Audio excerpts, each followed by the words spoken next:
سلطان الاولیاء نظام الدین رحمۃ اللہ علیہ، وہ بھی چشتی تھے، ان کے ہاں سماع تھا۔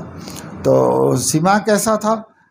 تو حضرت تھانوی کا ملفوظ پہلے آپ لوگ سن چکے ہو اسی کتاب میں، کہ حضرت نے فرمایا انہوں نے ایک رسالہ لکھا تھا، اس کا نام حق السماع تھا۔ اس میں انہوں نے سماع کے جواز کے 4 شرطیں رکھی تھیں، اور پھر حضرت نے فرمایا کہ وہ ایسی 4 شرطیں ہیں کہ اس کے ساتھ اس مجلس، اس عمل کے گناہ ہونے کی کوئی وجہ نہیں ہے، غلط ہونے کی، ناجائز ہونے کی کوئی وجہ نہیں ہے، ان شرائط کے ساتھ حضرت نے۔ اصل میں بات یہ ہے کہ اس زمانے کے مشائخ ریاضات اور مجاہدہ بہت زیادہ کرتے تھے، بڑے بھی کرتے تھے، مشائخ بھی کرتے تھے، اور مشائخین کے ساتھ میں ان کے مریدین بھی بڑی ریاضتیں کرتے تھے۔ اس زمانے میں تو مشائخ ریاضتوں میں نہیں ڈالتے مریدین کو، اس زمانے میں بڑے مجاہدے کروائے جاتے تھے، بڑی ریاضتیں، اور ان ریاضتوں اور مراقبہ اور مشاہدہ اور سیر اللہ وغیرہ کی ایسی سخت بوجھ پڑتا تھا کہ یبوست اور خشکی پیدا ہو جانے کا خطرہ ہو جاتا تھا ذہن میں، جس سے جذب کی کیفیت پیدا ہو گئی، بہت سے لوگ مجذوب بن گئے، شیخ کی نگرانی نہیں ہوئی، مجذوب بن گئے، کیونکہ مجاہدہ تو مجاہدہ ہے۔ اب وہ جب دماغ پر، دل پر بہت زیادہ بوجھ ڈالتا تو اس سے وہ آؤٹ ہو جاتے، اپنے ذہنی توازن کھو بیٹھتے تھے۔ ایسے ہوا ہے، بہت سے لوگ ایسے ہی مجاذیب کہلائے، اچھے کام کرے مگر یہ کہ اعتدال سے نہیں کیا، انہوں نے صحت کا خیال نہیں رکھا، طاقت اور قوت کا ملحوظ نہیں رکھا، کسی کی نگرانی میں نہ رہے، یوں سمجھو اپنے آپ کر لیے، پڑھ کے کتابوں میں یہ مجاہدہ، وہ ریاضت۔ اب بھی اس زمانے میں بھی بعض بیوقوف کرتے رہتے ہیں، یہاں وہاں پڑھ کے بزرگوں کی کتابوں میں خود شروع ہو جاتے ہیں، اور وہ زمانے کے قوا کیا تھے، اس زمانے کے قوا کیا ہیں، کچھ بھی نہیں۔ اسی لیے تو شیخ کی ضرورت ہے بھائی۔ اب وہ دوائیں جو پچھلے حکیم اجمل خاں کھلایا کرتے تھے، وہ آپ کھائیں گے تو آپ تھوڑی ہضم کریں گے اس کو۔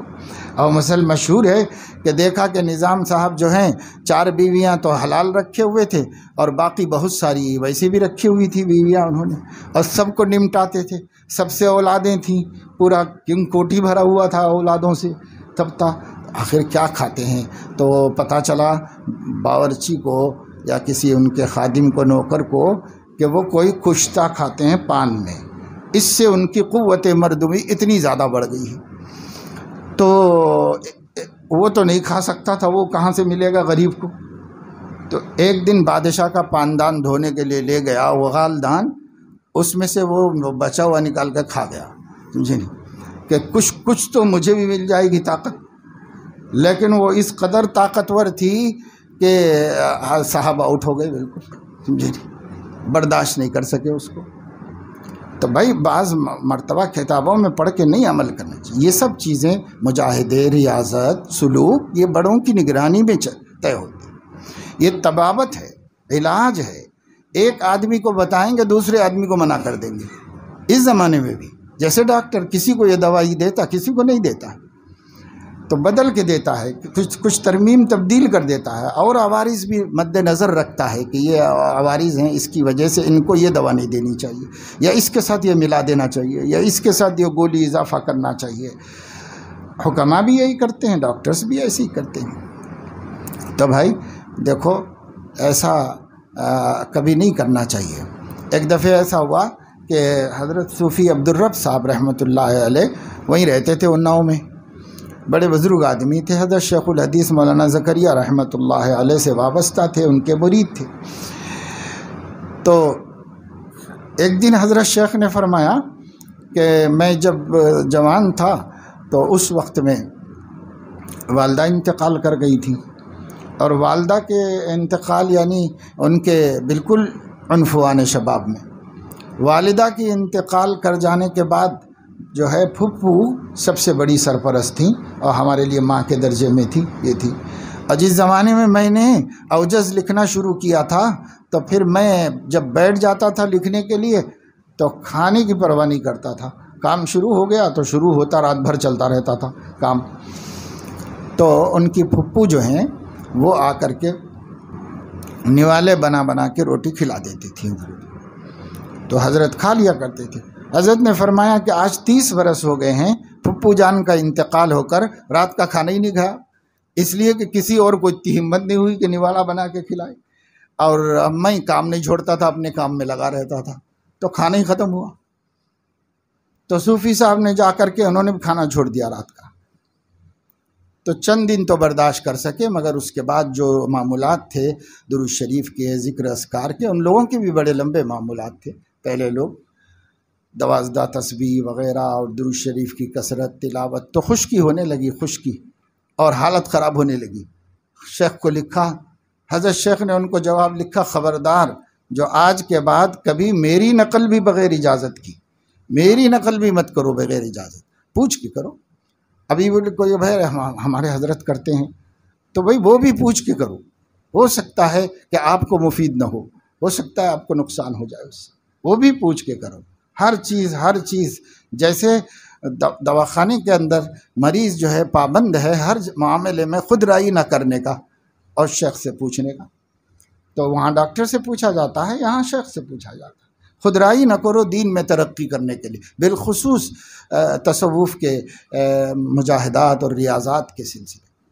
باقی جو شریعت ہے بھائی، شریعت تو عمل کرنے ہی کے لیے، سب کے لیے، شریعت میں کیا ہے، لیکن شریعت میں بھی بسا اوقات علماء سے رجوع ہونے کی ضرورت ہوتی ہے، کہ علماء ماہرین سے جو اپنے سے زیادہ علم رکھتے ہیں ان سے رائے مشورہ کر لینے کی ضرورت ہوتی ہے۔ اور سلوک میں تو بہت زیادہ ضرورت ہے، قدم قدم نظر کے اندر رہے آدمی، ہمیشہ زیر نظر ایک ایک قدم چلے، تبھی جا کر ترقی کر پاتا ہے، تبھی جا کر غفلتوں سے بچ جاتا ہے۔ حضرت نے فرمایا، حضرت مولانا تنویر صاحب نے، کہ حضرت مسیح الامت رحمۃ اللہ علیہ لاہور گئے اور ان کے گھر میں وہ شاگرد تھے، تو انہی کے پاس جاتے تھے حضرت، تو ان کے گھر میں حضرت جو ہے مقیم ہو گئے۔ کچھ تحریری کام تھا، حضرت کو سب سے خاموش جا کر الگ کر لینا تھا، اس لیے حضرت کسی کو اطلاع کیے بغیر چلے گئے۔ وہاں کہاں قیام ہے وہ کسی کو نہیں بتایا، انہی کے گھر میں ٹھہرے تھے حضرت۔ تو کبھی کبھی حضرت رحمۃ اللہ علیہ کی ان کی بات ہو جاتی، تو حضرت رحمۃ اللہ علیہ نے ایک دن بیٹھے ہوئے تھے تو حبس دم اس کا ذکر کیا کہ حبس دم کیسے ہوتا ہے، وہ قدیم مشائخ کے اعمال میں سے، ریاضات میں سے ہے وہ۔ تو اس کے بارے میں بتایا کہ حضرت تھانوی رحمۃ اللہ علیہ کسی کو ان سب چیزوں میں الجھاتے نہیں تھے، بہت دور رکھتے تھے، لیکن ایک دفعہ حضرت نے مجھے اس کی اجازت دی اور طریقہ بتایا کہ ایسے حبس دم کر کے اس طریقے سے اپنے پورے وجود کو ذاکر بنایا جاتا ہے۔ تو اس طرح کسی کو بتایا ہوگا حضرت نے، حضرت مسیح الامت کو بتایا تھا، انہوں نے ان کے سامنے ذکر کیا کھانا کھاتے ہوئے کسی مجلس میں، کسی موقع پہ، اور کوئی آتا نہیں تھا، دونوں ہی تھے گھر میں۔ تو حضرت فرماتے ہیں کہ میں سوچا کہ شاید حضرت نے مجھے بھی اجازت دی ہے، کیونکہ میرے سامنے بتایا، کسی سے نہیں بتایا، تو مجھے بتانے کا مطلب مجھے اجازت دی حضرت نے کہ ایسے کرو، ایسے کرو، ایسے کرو۔ تو انہوں نے رات میں اٹھ کر کے تہجد پڑھ کے شروع کیا تو دم گھٹ گیا اور غیر کیفیت ہو گئی، بالکل غشی کی کیفیت ہو گئی، جیسے دم نکل گیا ہو، دم گھٹ گیا ہو، ایسی کیفیت ہو گئی، اور اپنے آپ ہی کو نہیں پہچانا، کچھ بھی نہیں، کچھ سمجھ میں نہیں آیا کیا ہو رہا ہے، کچھ نہیں سمجھ میں۔ بڑی مشکل سے قابو میں آئے، اور پھر جلدی دیکھا کہ بھائی حضرت مسجد جانے کا وقت ہو گیا، نماز کے لیے جائے، تو دیکھا حضرت بھی تیار تھے، ان کو لے کے مسجد گئے۔ تو فرماتے تھے، یہی فرمایا تھا مہمان خانے میں حضرت، کہ راستے میں حضرت نے خود فرمایا کہ میاں تنویر احمد تم تو ہلاکت میں پڑ گئے، وہ تو اچھا ہوا کہ اللہ نے مجھے متوجہ کر دیا اور میں نے سنبھال لیا، ورنہ تم تو ہلاکت میں پڑ گئے تھے۔